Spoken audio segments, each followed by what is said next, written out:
Hello everyone.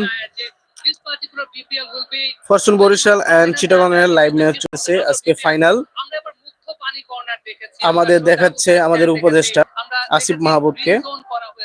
সবকিছু মিলিয়ে এই বিপিএলটাকে আপনি আলাদা করে বলতে পারবেন যে অন্যান্য সকল বিপিএল এর চেয়ে আলাদা একটা বিপিএল আমরা দেখতে পেয়েছি। আমরা চেষ্টা করেছি, বাট বিচারটা মানুষ করবে, দর্শকরা করবে। তবে আমরা স্পোর্টস হচ্ছে বাংলাদেশকে পৃথিবীর বিভিন্ন জায়গায় পরিচয় করিয়েছে। স্পোর্টস এর মাধ্যমে এই যে জিরো ওয়েস্ট জোন, পরিবেশকে সুন্দর পরিবেশ তৈরির জন্য এটাকে প্রমোট করার একটা ভালো উপায় হচ্ছে স্পোর্টস।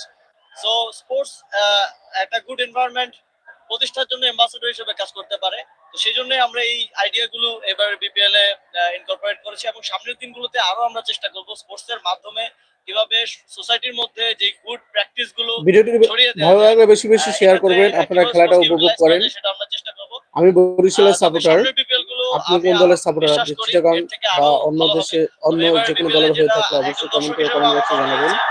আবার হোয়াইট অনেক রান দেখতে পেয়েছি মিরপুরের পিচে, আজকেও প্রায় 200 রান চলে গিয়েছে।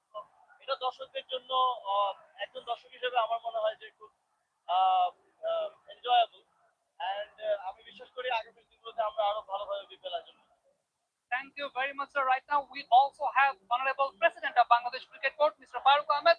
Sir, apart from being the president, you are also a former captain. So, how does it feel to see the local players coming forward and uplift their standard?